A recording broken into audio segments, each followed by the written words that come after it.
It was during Manny's ministry times as a Catholic priest, he underwent transformation, a full acceptance of how God had created him. Yet the call to serve God as a celibate priest, being gay, was an inconsistency for him. The Episcopal Church became attractive to Father Borg because it is more to his personal beliefs and theology. He made the decision to convert to the Episcopal Church, which welcomed his holy orders and recognized his years of priestly services. Please welcome Father Manny Borg as he shares his life experience.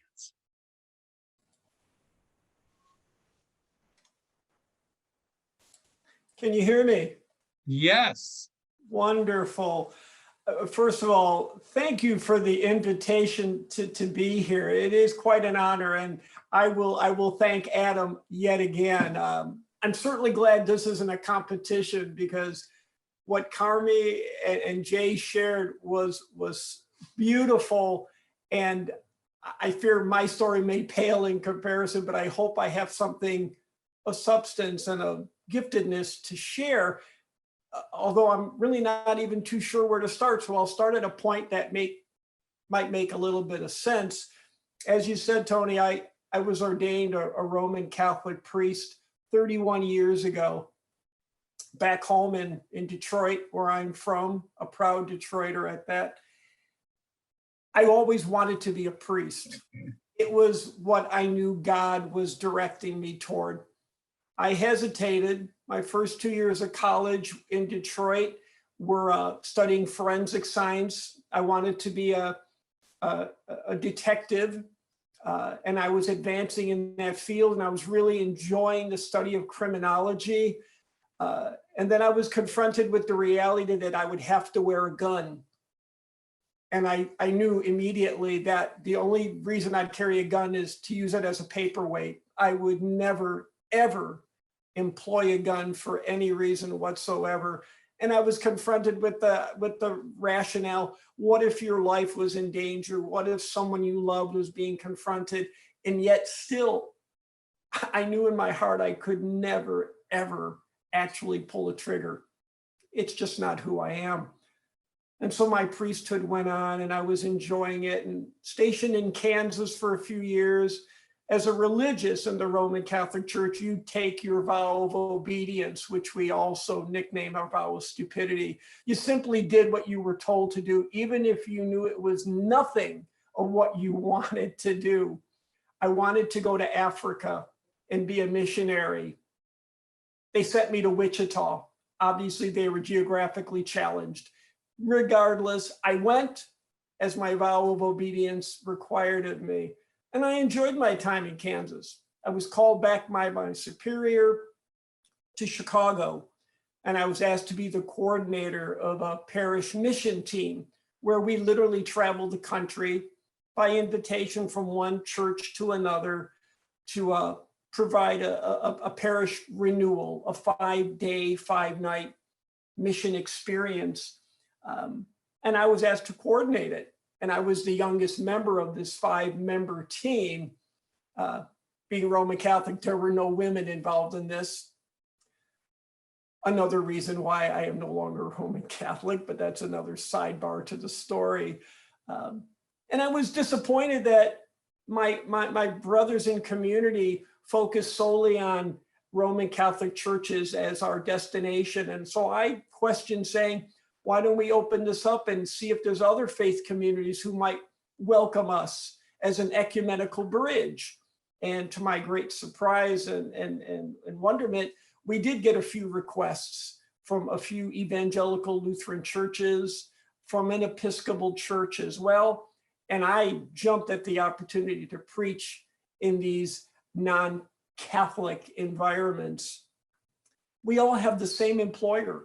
I don't know what the argument is. So I was just overwhelmed with happiness to be able to be in this company. It was in Chicago when I was studying for the priesthood. at Catholic Theological Union that I really fully began to embrace who I was as a human being. In my college years, I dated girls. My first years of college, I dated women. And I knew that there was a disconnect there. It wasn't that I wasn't attracted to them. It was just that there was a static there that was not healthy. It was not where God wanted me to be. And then I had to let the barrier down. I had to take the scales from my eyes and say, this is who you are.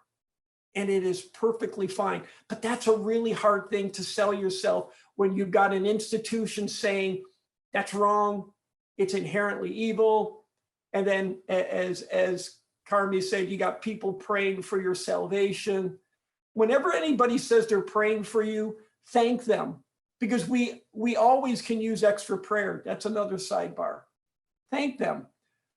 And so embracing my true identity became much more easy for me to share with others who I was. And the hardest test was going to tell my family.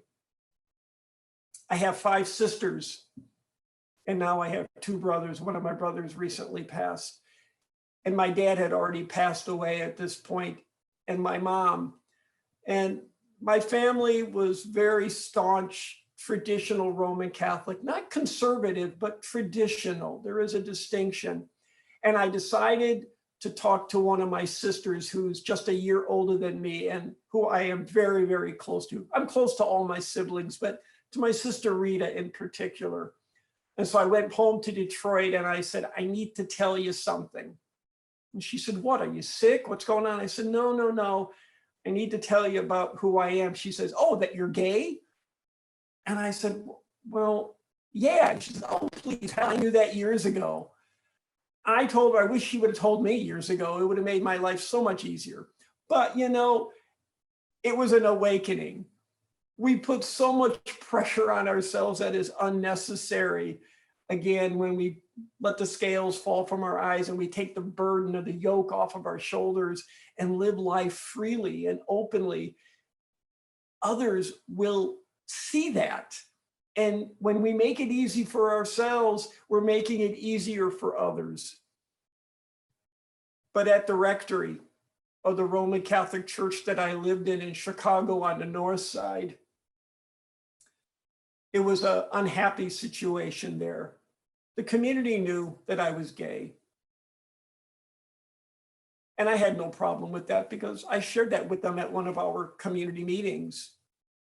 And I could tell by the reaction and facial expressions of some, not all, that they weren't happy that they had one of them in the community.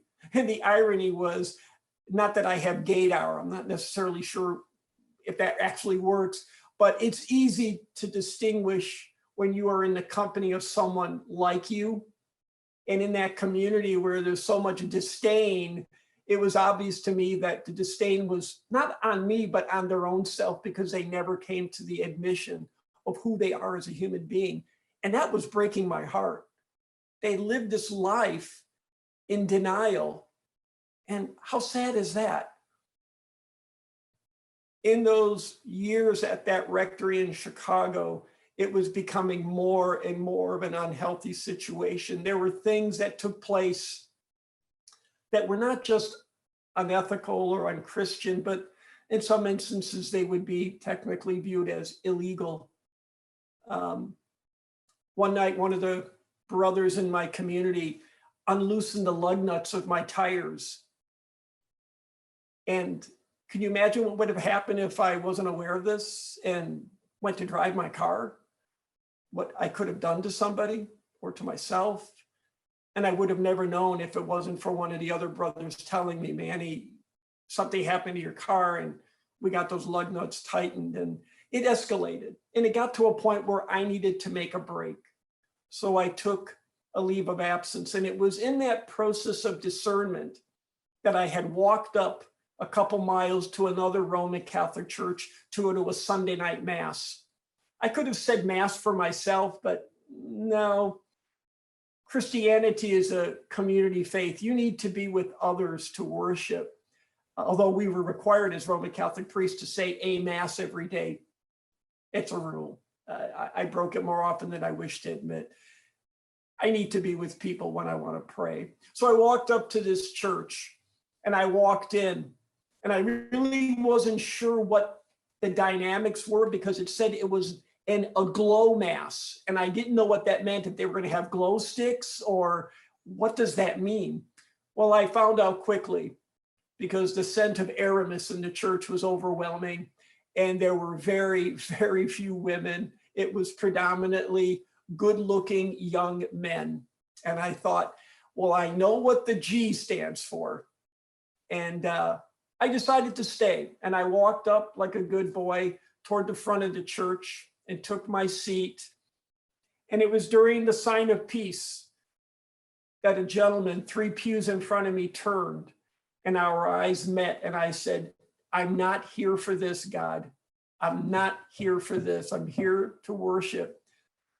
But I couldn't dismiss what was happening with this gentleman in front of me and myself.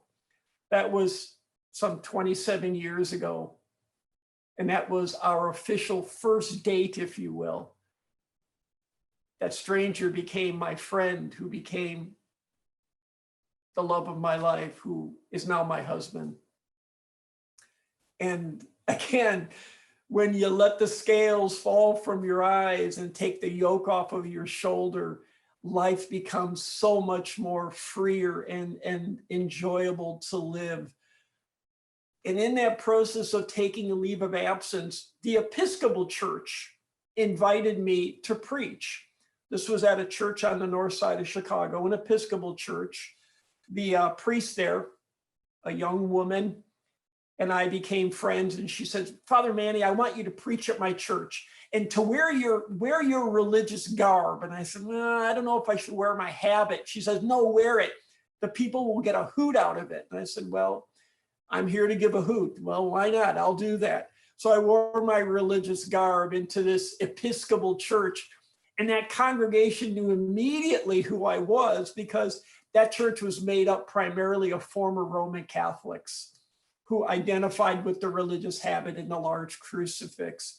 And I preached, and I got to know more of this Episcopal community. And it was a short time after that, the Episcopal bishop contacted me and said, I'd like to meet with you. And so I went downtown to St. James Cathedral, met with the then Bishop of Chicago, and he said, you know, we need priests like you in our church. And I said, well, Bishop, with all due respect, you're either desperate or you're being ultimately sincere. I'm going to assume it's the latter of the two. And I began to discern seriously about this great move. It's not like changing your socks, my friends, when you leave one community for another. I was born and raised Roman Catholic. I wanted to be a priest. And yet God's opening this massive door when that window had closed behind me. And all I needed to do was take a step forward and go through that door. And I did. And I found myself being called to be an associate vicar at St. Nicholas Episcopal Church. And it's in Elk Grove Village, and we're in the flight path of O'Hare Airport. Makes it very noisy on Saturday afternoon and Sunday morning masses and evening prayer and all that. And eventually I became the vicar, which is a fancy Anglican term for the pastor of a mission church. And St. Nicholas was another opportunity for even more scales to be removed from my eyes. And if there was any remnant of a yoke on my shoulder, it was shattered there because I was nothing to them but exactly who I am. A man who wanted to be a priest, who just happened to be gay. And that church to this day continues to love me and embrace me. And I, in turn, because it is so natural, love that church, and I love my church family. It is such a giving community, and that's what we're trying to instill. We're trying to instill an openness, a freedom, an all-inclusive community, and we have that. We are Episcopal, Christian by tradition, And yet we have Muslim and Jewish members of our faith community. We have 15 or so support groups that use our church space. And many of those good people will attend our masses because they simply want to be in a place where no one is judged. We don't ask anyone to leave their identity at the door. The only thing we ask you to check is your hat. Otherwise, come in exactly as God has made you, and you are welcome, you are loved. And we don't have confrontation so much. Something that I say is we have opportunity for carefrontation, where we listen to each other and expound our differences so that we can hammer out some sort of commonality. Tolerance is not enough. It's a good start. Full acceptance is what our ultimate goal is. One last story. Oftentimes when I get up to preach, sometimes the Spirit grabs hold of you and the sermon that you're planning is thrown by the wayside. Now, I don't read my sermons. I get out and I just go from the heart. I prepare, of course. But one particular Sunday I got up and I began to talk about a dear friend of mine who I went to seminary with. And he was professed as a religious brother, not a priest, but a brother. He left the church. And sadly, he took his own life. He left his lover. He left his life, and he decided that he couldn't bear the pressures anymore.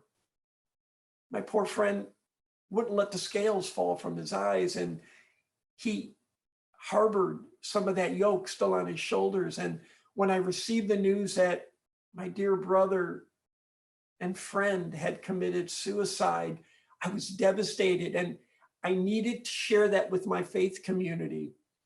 And so I shared and I talked about this young man who I grew up with in Detroit, incidentally. We grew up 3 blocks apart. And we knew each other. He was 4 years my junior, and yet he was like my little shadow. He hung around me and I loved him. He was such a good friend and still is. He's my heavenly buddy. And so I was preaching about this tragedy in my life and how it made me feel and how I needed to lean more on God than ever before. And God is a lamppost that is always very rock steady. And that lamppost is always lit. So I know exactly where to go for my guidance and spiritual support. And there was a woman in the community who was new. I had introduced myself to her before Mass started, and we exchanged pleasantries. And I looked at her face and I thought, yikes, maybe I shouldn't have been so forward and so open. But how do you stop a torrent?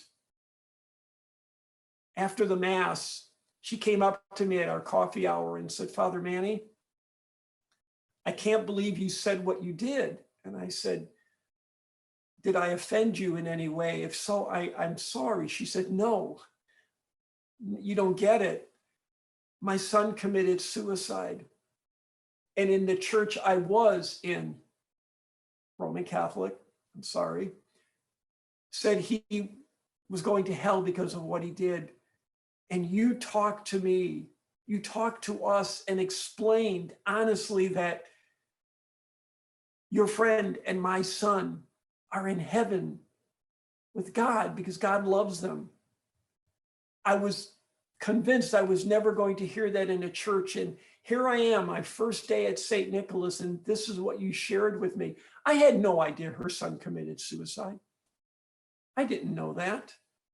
But God has a unique way of prodding us and bringing out of us exactly what somebody needs to hear. That woman is an extremely active member of my church today. She's become a lamppost for other people to lean upon.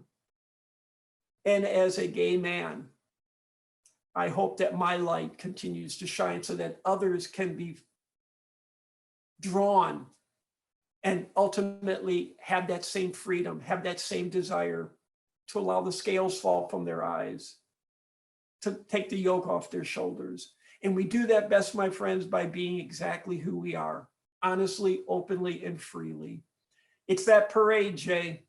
Sometimes we have to sweat it out, but it's worth the sweat because it's the only life we're going to get, and it's worth it. Thank you.